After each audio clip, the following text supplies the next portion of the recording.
Thôi chỉ hơi xa có một con, chỉ sợ chia con rồi cũng mua ý bia. Có thìa vô tua cứ sợ nhỏ gì, tôi sợ nhỏ đời có sợ mòn.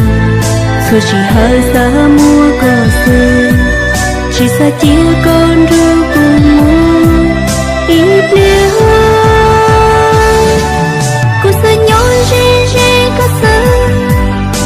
Có lời chỉ mua lánh từ ủa cũ yêu nôm bao lý có lắm.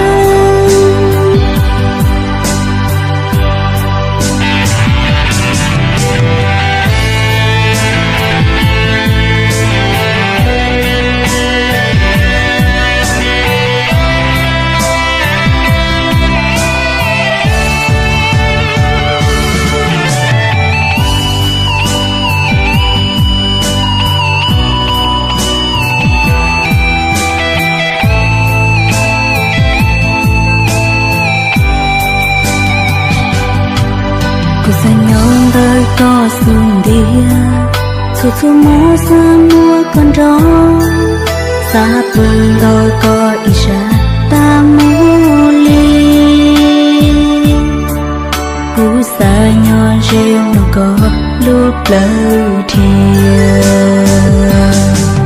cô sẽ nhón đời có sầu mòn, thôi chỉ hơi xa mua có xuân, chỉ sợ chia con rồi cùng mua ý bia.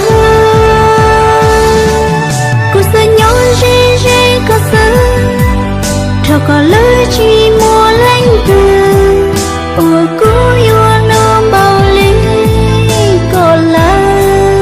Ủa cũ yêu nôm bao lý có lắm. Cô sợ nhón đời có ý sợ, rồi chỉ hơi xa có một con, chỉ sợ chia con rồi cũng mua ý bia. Có thìa vô tua cũ sợ nhỏ gì.